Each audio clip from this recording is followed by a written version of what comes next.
Hey everybody, welcome back to the farm.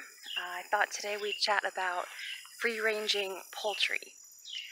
Right now, we just came off of a couple of months long stint of free-ranging our chickens. And in that time, day by day, the amount of eggs that we were able to collect were getting less and less and less because the chickens would lay their eggs just willy-nilly wherever they could find a good spot where they didn't think we could find it. So, out of 20 or so hens, only getting 2 eggs a day is not going to cut it.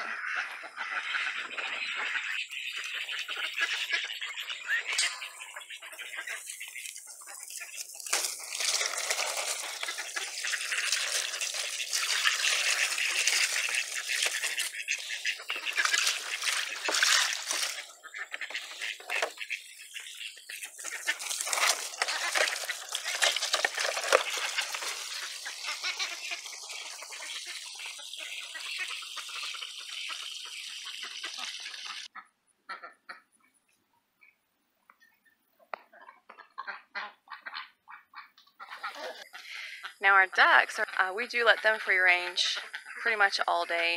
They do get locked up in their barn at night, which is in this area in here.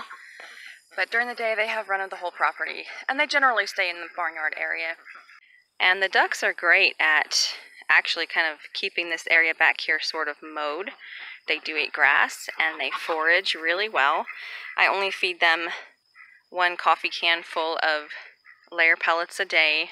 And right now I've got, probably close to 30 ducks altogether. This is only a small little part of them right here. We have 2 other groups as well. Yeah, we have 3 separate groups. They don't all stick together.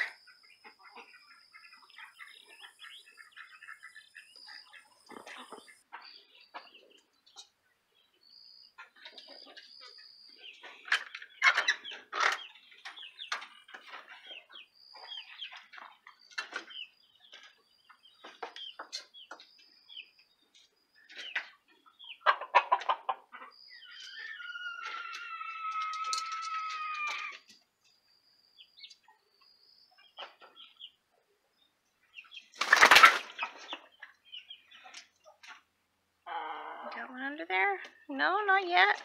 Sorry about that. You go ahead. Finish your job. So, we have decided to lock the chickens back up in the hopes that they will start getting used to laying their eggs again in the coop, and hopefully we won't have to deal with searching for the eggs again. The downside of having them locked up in the coop is that they do eat a lot more food. Right now we've got, I think, about 35 chickens of varying ages. Only about 20 of them are, no, we have more than that. We've got at least 40, because we have 20 adults, for sure, and I think close to 30 youngsters. Okay, so we have like 50 chickens. That's chicken math for you.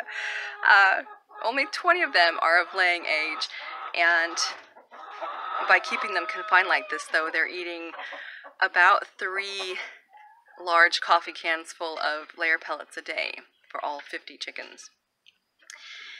So that's expensive, and ideally you don't want to be feeding that much. You know, if they can forage and get their own bugs and a little bit of grass and whatever they eat, then that's ideal for them, and it's more natural for them and cost effective for you.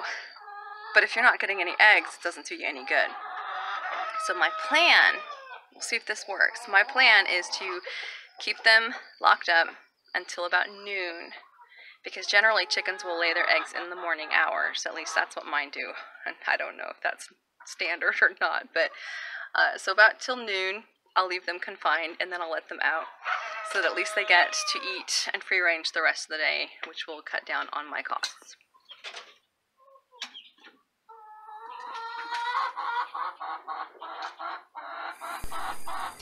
The outdoor enclosure has 2 little trap doors basically where the chickens can get in and out of the inside part of the barn.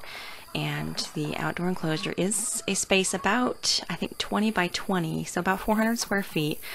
And it is full of weeds right now, which the chickens actually love, because not only does it give them much needed shade, because this is a wide open area that's south facing, and it's very, very hot in the hottest part of the summer. So it gives them a lot of shade, and it also provides them with grasshoppers and bugs to eat on. But this is their outdoor enclosure. And then when I let them out, my adult chickens right now are the only ones that actually come out. My youngsters haven't quite figured it out yet, but they will. It usually takes them a few days up to a week to figure out that there is a bigger world out there for them to explore. But even the adults, you know, during the hottest part of the day, they'll still usually hang out under the trees or around the multiple watering holes that I have set out for them.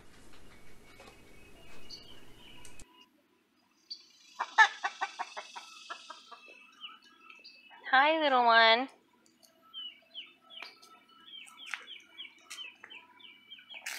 Hey, pretty boy.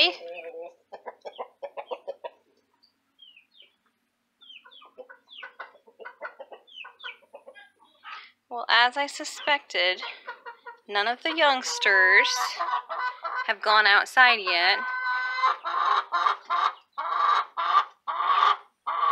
And some of the older hens are in here, hanging out in the shade of the barn.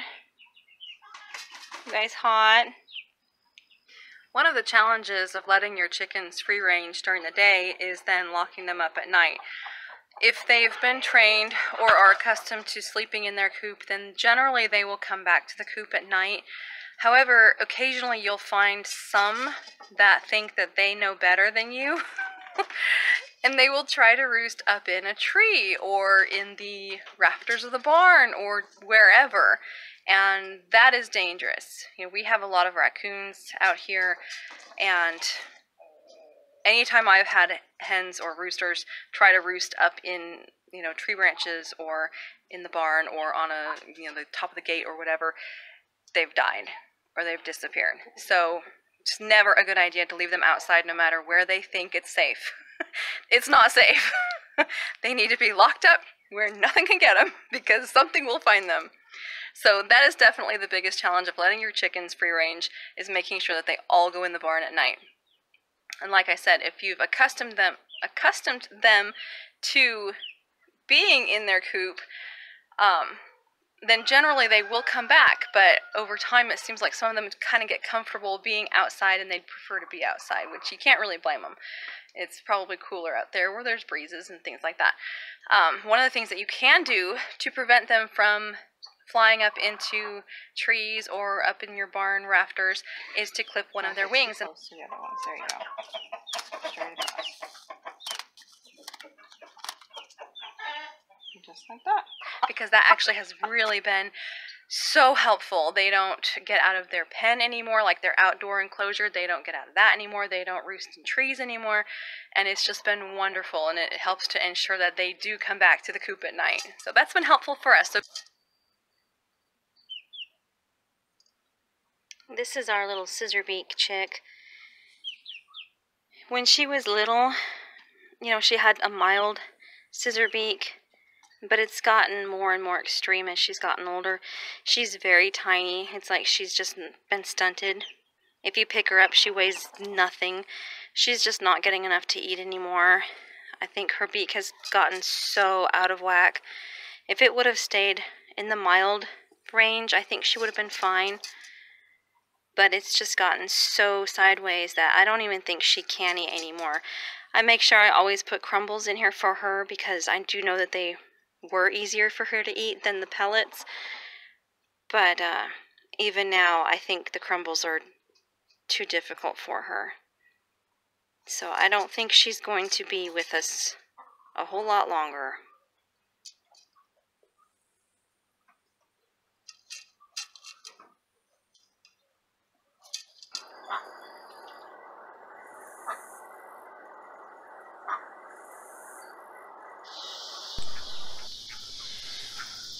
So for bedtime, we usually come out shortly before dark.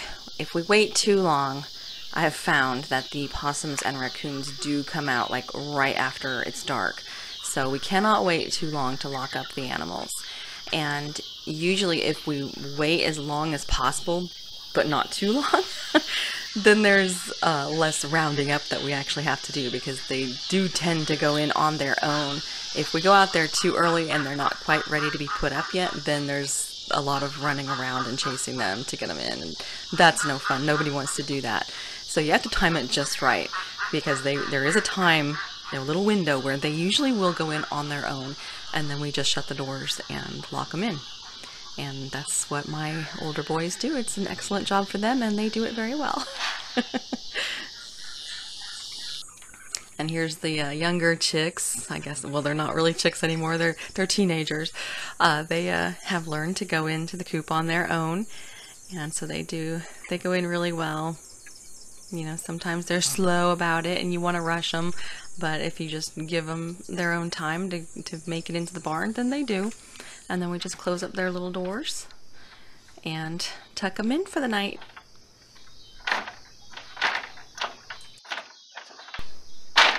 Everyone's now safe and sound in their little coops. Good night, chickens. Good night, ducks.